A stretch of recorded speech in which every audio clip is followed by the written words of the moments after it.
Сайн байцгаана уу? Та бүхэнд өнөөдрийн мэндийг хүргэе. Уртсийн орчууд сурдаг бичлэгээр уулзаг аяг уудсан байна.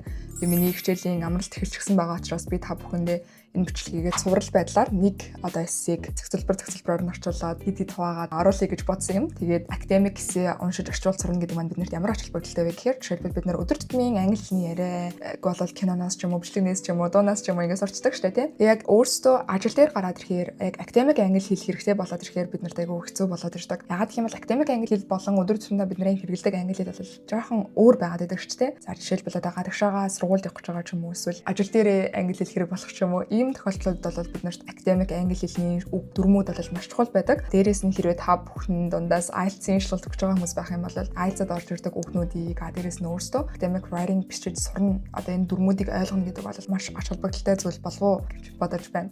Бид нар ямар намнаас хичээлэх вэ гэхээр Barnes Essential Words for the IELTS гэдэг энэ ном байгаа. Энэ номноос хэдүүлээ хамгийн ихний хэсэг болох Environmental Impact of Vlogging гэдэг энэ сэдвээр эхлэж орчуулж явах байгаа. Тэгэд энэ номноос хийх нь ямар ач холбогдолтой вэ гэхээр буцаагаад л нөгөө нэг энэ ном маань IELTS-д орж ирдэг үгнүүдийг бүгднийг эссе болгоод тэгэд энэ номны ард гарчих юм бол IELTS-тай холбоотой 600 шинэ үгийн ард гарах боломжтой. Ийм гоё ном байгаа. Тэгээд би болохоор өөрөө IELTS-д бэлдэж байхдаа хамгийн эхлээд энэ номон дээр ажиллаад энэ номны бүх үгийг дуусгасныхаа дараа яг IELTS эссе рүү орж исэн байгаа. За тийм байна. Тэгээд бүгдээрээ өнөөдрийнхөө эссе рүү орцгоё. За бидний хамгийн ихний эссе маань болоод ирэхээр Environmental Impact of Vlogging гэдэг эссе гэж ярьсан тий. За энэ эссений хамгийн их зохицолбор болох A зохицолбороос төлөө эхэлж уншнаа. За A зохицолбор дээр хэдүүлэнд нь юу гарч ийнэ гэсэн чинь зайдлаа үйлбэрээр нь уншъя.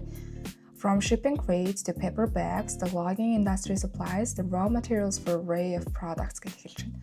За хэдүүлээ энэ өгүүлбэр рүүгээ орохоос өмнө өгүүлбэрийн бүтцээ нэг сани. Бид нэр англи хэлний өгүүлбэрийн бүтц ямар өгүүлбэрийн бүтцийг голлож хэрэглэдэг вэ гэсэн чинь хоёр төрлийн өгүүлбэрийн бүтц байдаг. За эхнийх нь л ихээр үйл эзэн to be үлэг дээрээ plus тэгэхээр бид нэр араас нь adjective орж ирж болно. За эсвэл noun орж ирж болно. Бид нэр энэ өгүүлбэрийн бүтцийг юу гэж ярьдаг вэ гэхээр энэ бол шинж байдлаар илэрхийлсэн өгүүлбэрийн бүтцээ гэж ярьдаг. За тэр маань юу гэсэн үг вэ гэхээр за жишээлбэл би бол сурагч. I am a student. I am sad гэх мэтчлэн am гэж хэлж байгаа to be үлэгтэй өгүүлбэрүүд нь болохоор бүгдээрээ бид нарт бидний шинж байдлыг илэрхийлж өгч байна тийм үү? I am a student. She is a teacher гэх мэтчлэн шинж байдлыг илэрхийлж байгаа учраас бид нар энийг энэ өгүүлбэрийн бүтцийг ашигладаг. Харин үйл эзэн, үлэг, тусагдхуун гэдэг энэ өгүүлбэрийн бүтц байдаг. Энэ өгүүлбэрийн бүтцээр бид нар үйл хөдөлгөөнийг илэрхийлдэг. Жишээлбэл би явж байна, би хоол идэж байна, би зурагт үзэж байна, би сэлэх дуртай. I like swimming гэх юм бол I like гэдэг маань үйл үгээр орж ирж байна тийм үү. За гих мэдчлэнгээр бид нар ийм хоёр төрлийн өгүүлбэрийн бүтцийг хэрэгэлдэг. За төбөө үйл өдөр маань am, is, are байж болно. Эсвэл эдгээр маань өнгөрсөн цагийн бүтц болох was, were ирээдүйн цагийн хэлбэр болох will гэх мэдчлэгнүүдийг бол бид нар ашигладаг. Харин үйл үгнэр бол яг сэсэгдэж байгаа шүү дээ. Үйл үгийг бид нар ашигладаг. За ийм хоёр төрлийн өгүүлбэрийн бүтц байдаг. Тэгээ энэ хоёр өгүүлбэрийн бүтцээс бол англи хэлний өгүүлбэрийн бүтц гажгүй. Одоо юу гэдэг нь үйл эзэн хоёр орсноо, араас нь нэг үлэг орсноо, нэг тусагдах ордог ч юм ийм бүтц хэлбэлэнд нь байхгүй. Үйл эзэн орсноо, хоёр үйл үг ингэж орсноо, араас нь тусагдах ордог ийм бүтц байхгүй. Гэхдээ бид нарт ийм бүтц бол байдаг. Хоёр тусагдахуунтай ийм бүтц бол байдаг. Энэ бол энэ өгүүлбэрийн бүтцээсээ хамаарат ийм бүтц бол байх боломжтой. За жишээлбэл I gave him a flower гэх юм бол би түүнд цэцэг өгч гэдэг энэ өгүүлбэрт him гэдэг маань бидний тусагдхуун, flower гэдэг маань тэрхээрээ бас бидний тусагдхуун буюу хоёр тусагдхуун тийм өгүүлбэр болж орж ирж байгаа гэж төлөө харж болох юм. За тэгээ байж байсан чинь бид нар энэнийхээ ард тэгвэл өгүүлбэрийг яаж урт болгож болдог вэ гэхээр adverbs-ийг нэмдэгэ. Adverbs гэж юу юм? Хааны, хизээин, хинтээин, яажин гэдэг бидний асуултанд хариулагддаг. Эдгээр бүх үгнүүдийг бид нарт adverb гэж илэрхийлдэг. За жишээлбэл бид нарт ямар adverb гэж болох вэ? Зорилго илэрхийлсэн adverb гэж болно. To for араас бид нар үйл үг юм уу эсвэл noun оруулаад хэрэглэж болно. Жишээлбэл I did my homework to improve my grade. Би дүнгээс ажиллахын тулд гэрээний даалгавраа хийсэн гэх юм бол бид нарт to гэдэг яраас яах нь үйл үг аваад бид нар зорилго илэрхийлж байгаа. Гэхдээ энэ үйл үг маань бидний гол үйл үг гэсэн үг мөн үү? Биш, энэ бол бид нарт туслах өгүүлбэрт нэмэлт мэдээлэл өгч байгаа хэлбэрээ гэж төлөв ялах нэмэлт мэдээлэл. За өөр бид нар юу байж болох өгүүлбэрт хааны, энтриг гэх мэтчлэн те I watched a movie with my friend гэх мэтчлэнгээр бид нар хэрэгэлдэг байх нэ. Тэгэхээр энэ өгүүлбэрийн бүтцээс л ер нь бол өгүүлбэр маань гажгүй гэсэн үг байх нэ. За тэгвэл энэ өгүүлбэрийн бүтц бид нар гол үеиг нь юу юм бэ гэж би танараас асуух юм бол нэг бол би таадаас to be үеийг нь асууж байна. Нэг бол энэ үйлүүгийг асууж байна гэсэн. Тэгэхээр энэ хоёр үйлүүг л байх юм бол бид нар гол үйлүүгээ олж байна гэж төлөө бодох нь. Тэгэхээр гол үйлүүг нь юу юм гэх юм бол бид нар энэний араас орж ирсэн, түүгийн араас орж ирсэн үйлүүг байж болох нь болохгүй байх нь те. To verb-тэй байх юм бол бид нар энэ зорилго илэрхийлж байна. To meet my friend, I went to the hospital. To visit my friend гэх юм бол to visit гэдэг маань л тэгэхээр бид нарт яахын тулд ингэдэг нэмэлт мэдээллийг өгж байгаа учраас бидний гол үйлэг болж чадахгүй. Юу бидний гол үйлэг болж чадах юм? I went гэдэг маань бидний гол үйлэг болж чаднаа. За гэх мэдчлэнгээр бид нар гол үйлэгээ олно гэдэг маань өгүүлбэрт айгуу чухал байдаг байна. За тэгвэл гол үйлэгээ хэдүүлээ олно гэж ярьсанчлан хамгийн эхлээд бидний өгүүлбэр маань яаж эхэлж байна вэ гэсэн чинь from shipping crates to paper bags гэснээр таслал аваад ирчихсэн. Энэ юу таслал вэ? Гайхаж байна те. За тэгэхээр the logging industry supplies the raw materials for an array of products гэдэг ийм өгүүлбэр. Тэгэхээр энэ өгүүлбэр нь хоёр өгүүлбэр дотор нь яваад байгаа юм болов уу? Эсвэл нэг өгүүлбэр яваад байгаа юм болов уу гэдэг хэдүүлээ эхлээд тогтоох хэрэгтэй. За хоёр өгүүлбэр дотор нь яваад байгаа мó гэдэг маань юу гэсэн үг вэ гэхээр бид нарт өгүүлбэр маань хоёр төрлийн өгүүлбэр байдаг. За эхний өгүүлбэр нь болохоор бид нарт энгийн өгүүлбэр гэж байдаг. Хоёр дахь өгүүлбэр маань болохоор бид нарт нийлмэл өгүүлбэр гэж байдаг. За эхний энгийн өгүүлбэр маань болохоор үеийн эзэн үйл өгцөгтгүүн гэдэг бүтцээр бичигддэг бол нийлмэл өгүүлбэр нь үеийн эзэн үйл өгцөгтгүүнүүдийг холбох үгээр холбосон хоёр өгүүлбэрийг бид нийлмэл өгүүлбэр гэж хэлдэг байна. Холбох үг гэж юу юм? Холбох үг гэдэг маань бид нарын and, but, or өөрөөр хэлбэл although гэх мэтчлэн эдгээр үгнүүдийг болол бид нар холбох үгнүүд гэж нэрлэдэг. За тэгвэл эдгээр өгүүлбэрийн бүтц ийм холбох үгээр нийлчихсэн байх юм бол бид нар нийлмэл өгүүлбэр гэж үздэг байна.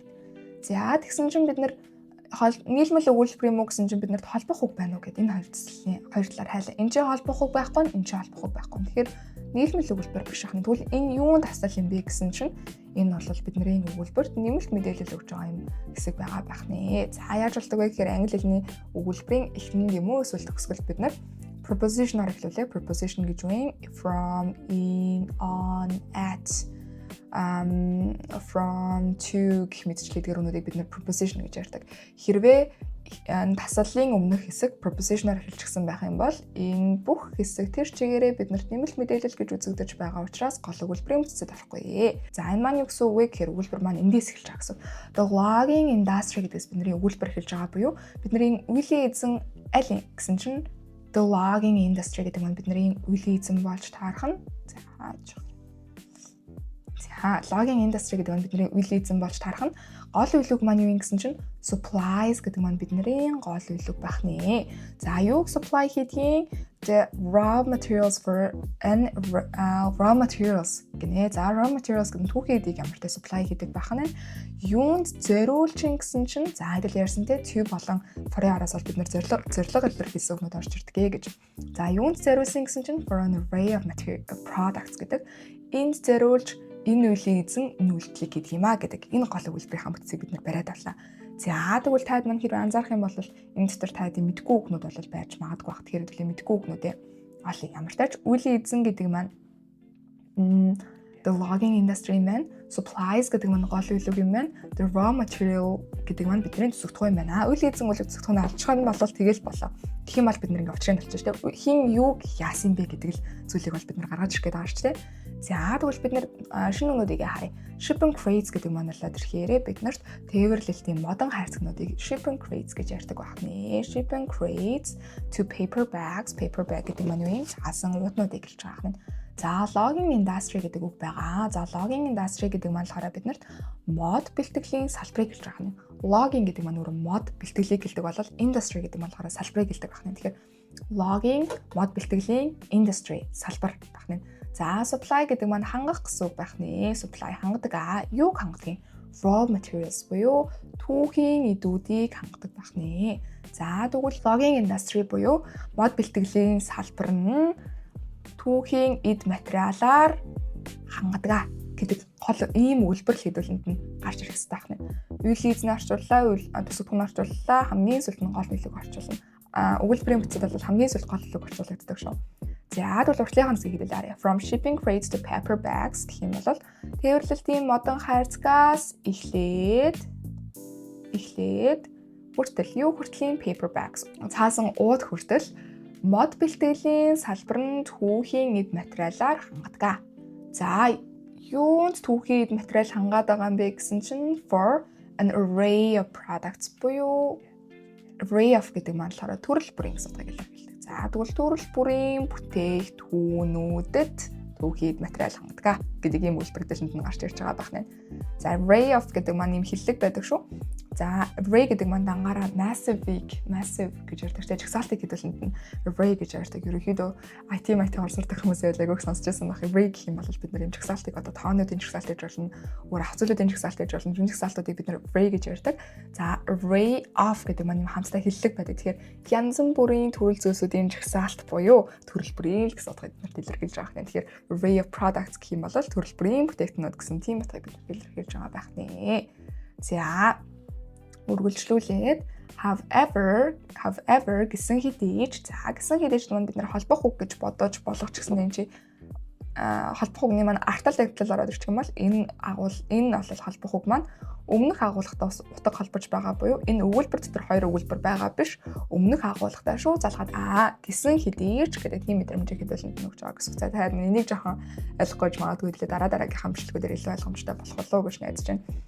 Ямар ч тааш таад маань ингээ бодоод авчир. Өнөөдөр бол хэдүүлээ зөвхөн энгийн бүтцүүдээ олж байгаа штэ дараагийн хичээлүүдээр хэдүүлээ холбох үгнүүдийн талаар ярилцах учраас тэрэн дээрээс хэдүүлээ анзаарцгаая.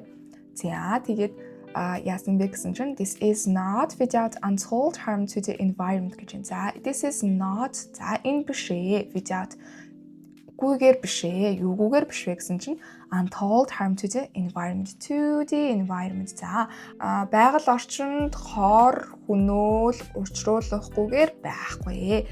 За untold гэдэг манлаад ирэхээр хэмжээшгүй гэсэн утгыг бид нарт илэрхийлдэг байна. Тэгэхээр untold harm to the environment гэдэг нь болохоор хэмжээшгүй хор хөнөөлийг учруулахгүйгээр байхгүй гэдэг ийм өгүүлбэр хэлэлтэнд гарч ирж байгаа байх нь. За тэгвэл мод бэлтгэл бол ийм материалуудаар хангадаг. Гэхдээ энэ нь бол ийм зүйлгүйгээр оршин байхгүй гэдэг ийм хэсэг хэлэлтэнд гарч ирж байгаа байх нэ. За the damage includes habitat loss, pollution and climate change with the effects of spanning the globe from the rainforest of Central Africa, Southeast Asia and South America to the northern forests of Canada and Scandinavia гэж. За ямар их өгүүлбэр вэ те дүлээ. За ингээд нэг харцгаая. Ийм их өгүүлбэр байна. За хэдүүлээ хамгийн түрүүнд юу хийх вэ гэхээр ерөөсөө гол үлэг бол. За урт дээдлэсгүүдийн арилгач гэх юм бол илүү тод харагдах байна. За гол үлэг маань юу вэ гэсэн чинь хэдүүлээ эхнээс нь эхлээ хахад хамгийн түрүүнд орж харагдаж байгаа үлэг маань бол бидний гол үлэг буюу the damage includes. За тэгвэл бидний гол үлэг маань includes ах нэ. За энэ damage гэдэг маань болоод ирэхээр алдагдал энэ хохирлыг хэлж байгаа юм. За тэгвэл хохирол нь багтаадаг. Юг багтаад юм буюу энэний араас орж ирсэн бүх хэсэг биднэрт тусагдхууны үргийг гүйцэтгэж байгаа. Тэгэхээр ийм зүйлүүдийг багтаадаг. Олон тусагдхуунтай байж болно шүү дээ. За жишээлбэл би алим дуртай, жүрчин дуртай. Би алим бас жүрчин дуртай. Гэх юм бол ми хоёр зүйл дуртай байж болж шүү дээ. Тэгэхээр миний үйлдэлд хідэн зүйл одоо тусагдхуун болж тусаж миний одоо тэр үйлдэл хідэн зүйл рүү тусаж болох нь. Алимд тусаж иж болох нь, манgoш тусаж иж болох нь. За өөр би үү. I like reading and swimming гэх юм бол би сэлэгч дуртай, уншигч дуртай буюу энэ like гэдэг үг маань ахлаа хоёр зүгт гоож болж байна тийм үү? Яг тэрнтэй адилхан энэ damage нь include хийх юм оруулах юм Юуг багтаадаг вэ гэсэн чинь habitat loss. За амьдрах орчны алдагдлыг багтаадаг гинэ. Habitat loss. За тад машинуудад тэмдэглээд яваарай. Амьдрах орчны алдагдал, pollution. За бохирдол, climate change, уур амьсгалын өөрчлөлт болон юутайгаар бэ гэсэн чинь effects of spanning the globe from. За нөлөөтэй. Ямар нөлөөтэй вэ гэхээр дэлхий бөмбөрцөг даярах нөлөөтэй. Хаанаас эхлээд хаа хүртэлх бөмбөрцгийн нөлөө вэ гэсэн чинь за энэ жийлээ харах юм бол from to гэсэн ба. За хаанаас эхлээд хааны нөлөө бэ гэсэн чинь Төв Африк, Central Africa гэж тэ. За Төв Африкийн forest за ширэнгэн ой, зүүн өмнөд Аз, өмнөд Африкийн халуун ширэнгэн ойноос эхлээд Канада, Скандинавийн хойд зүгийн мод хүртэлх. За дэлхий даяар тархсан байна. За тархсан хичээлэл Испани гэдгийг тархсан байна. Энэ хохирлууд нь. За тархсан байгаа цагаар уур амьсгалын өөрчлөлт, pollution, бохирдол, амьдрах орчны алдагдлуудыг багтаадаг гэдэг ийм өгүүлбэр хэдүүлэнд нь гарч ирж байгаа анхны. За яагаад багтаадаггүй гэж дуусч байгаа бэ гэхээр бидний гол үеийн эзэн маань яг нь багтаадаг ч тийм. Тэгээ бид нэр зөндөө олон тусагтхуунтай артлан ийм зүйлүүдийг багтаадаг гэсэн ч гэсэндээ үйл эзэн явлаа, тусагтхуунууд бүгд явлаа, гол үйлэг хамгийн сүүлд орчуулагдана. За ингэ явах юм бол айгу амархан байгаа зү тийм. Тэгэхээр бид нэр яг өгүүлбэрээс гол үйлэгөө олоо сурчгал юм бол яг тэр логик. Үйл эзний оллоо, гол үйлэгөө оллоо, тусагтхуун оллоо. Үйл эзнээ орчууллаа, тусагтхуун орчууллаа, үйлэг орчууллаа, үйл эзний оллоо, тусагтхуун орчууллаа, үйлэг орчууллаа гэх мэтчлэн ийм дараалалаар өгүүлбэр маань явах хэрэгтэй байдаг байна. За үргэлжлүүлээд the effects of logging extend beyond just the felling of a swath of trees. За энэ үлгөөнлөд ирэхээр effects of logging extend beyond just за extend гэдэг маань болохоор бидний гол үйлэг энэ ч байгаа гэдэгтээ бодчих. За тэгвэл extend beyond гэдэг маань болохоор ирэхээр хэдүүлэнд нь R хязгаарлагдахгүй гэсэн утгыг илэрхийлж байгаа юм. За тэгвэл effects of logging гэдэг маань ирэхээр мод бэлтгэлийн нөлөө нь R хязгаарлагдахгүй. Югаар хязгаарлагдахгүй гэсэн чинь just the felling of a swath of tree буюу хэсэг бүлэг модыг огтлох төдийгөөр хязгаарлагдахгүй. Гол үйлэг маань юу вэ? Extend beyond ахна шүү дээ. Гол үйлэг маань extend beyond юм болбол үйл эзэн маань энэ байх нь үл энэ нь энүүгээр хязгаарлагдахгүй гэдэг юм бол гарч ирж байгаа юм. За nutrients, water and shelter for plants, animals and microorganisms throughout the ecosystem are lost гэж байна. За яасан бэ гэсэн чинь nutrients, water and shelter for plants and animals, microorganisms throughout the ecosystem гэдэг манлаад ирэхээр бид нэр үйл эзэн байх нь эдгээр нь бас алдагддаг. There are lost. За энэ бол passive voice явж байгаа. Passive voice маань яадаг вэ гэхээр бид нарт үйл эзэн, үйлэг, тусагтхуун гэдэг өгүүлбэрийн бүтцэд тусагтхуун чухал юм байна гэж бодонгуудаа бид нэр ийшээгээ аваад ирдэг, үйл эзнийг алга болгодог.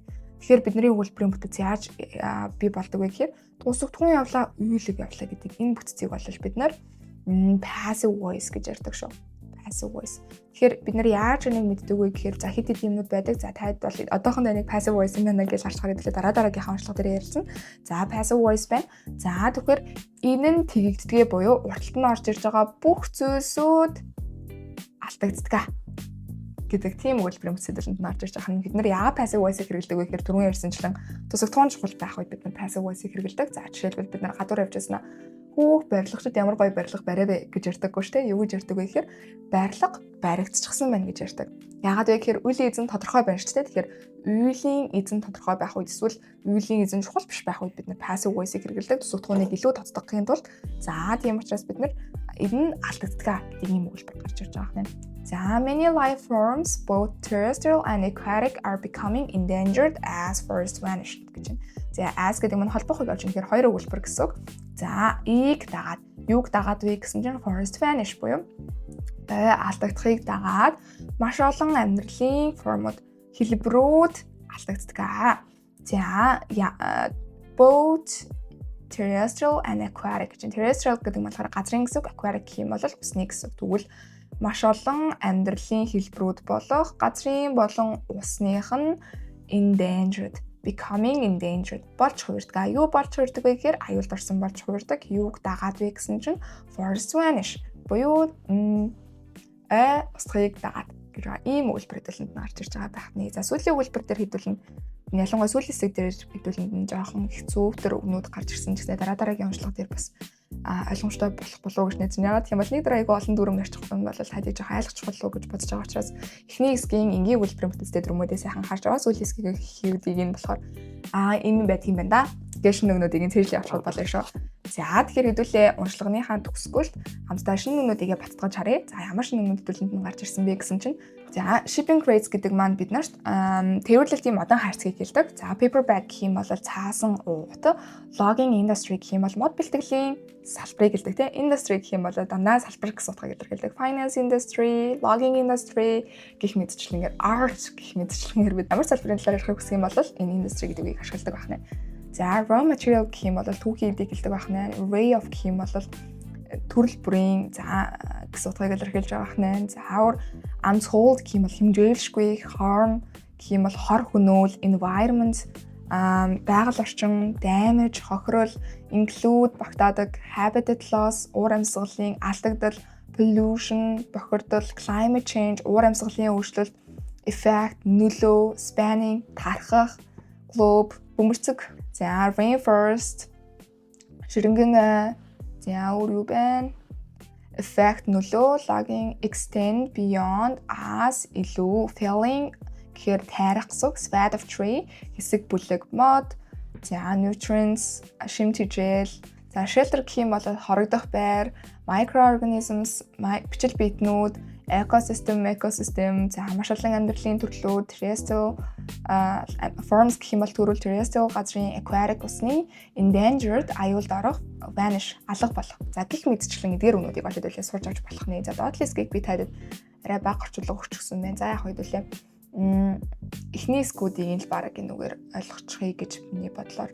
Тийм бол хэдүүл илүү ойлгомжтой болох гэж байна. Яа гэх юм бол гинт урт өгүүлбэр хараад жоохон айж байгаа тайдыг бас гинт айгүйх дүрм яриад ч юм уус хэцүү үгнүүд яриад үргэлжлэхмээргүй байгаа учраас тал маань ихний хэсгийг ямар тааж ойлгоод аваарай. Тэгээ хөдөлгөж нэг алхамаар үргэлж баг-багаар дээшлэх учраас нь туслыг хураавал далай гэдэг шиг олон жижиг дүрмүүдийг ярилцаа цаашдаа ингээд том эсэйг орчуулдаг болох учраас тал маань шантрахгүйгээр үгнүүдээ сайхан цээжлээд яваарай гэж хүсэж чинь. Тэгээ бүгдээрээ дараагийнхаа эсэ уншлагын бичлэгээр уулзцаад энэ мөртлөөдсөн та бүхэндээ маш их баярлалаа.